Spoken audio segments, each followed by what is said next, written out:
Ayah dan ibunda terdakwa Barada Richard Eliezer alias Baradae hadir secara langsung untuk memberikan dukungan kepada anaknya dalam persidangan pembunuhan Brigadir Yosua Huta Barat atau Brigadir J di Pengadilan Negeri Jakarta Selatan, Kamis, tanggal 5 Januari tahun 2023.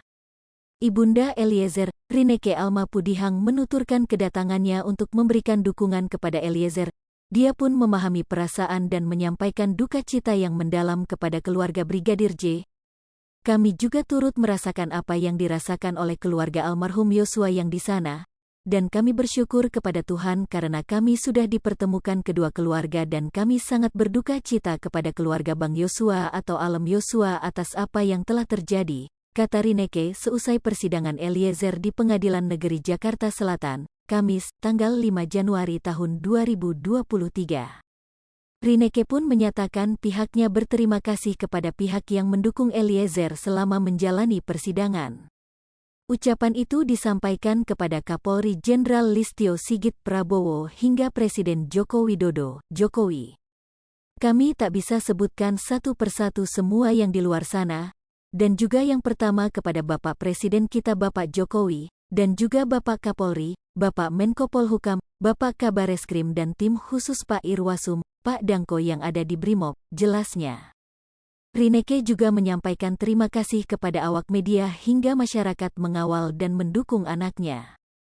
Kami sekali lagi ucapkan banyak-banyak terima kasih, juga kepada rekan-rekan media yang selama ini memberikan support kepada anak kami dan semua yang sudah mendukung Baradae selama ini. Kami mengucapkan banyak terima kasih dan semoga Tuhan akan membalas semua kebaikan dari saudara-saudara sekalian, pungkasnya.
Popo TV, jangan lupa komen, like, dan subscribe, serta tonton terus berita-berita terupdate lainnya ya.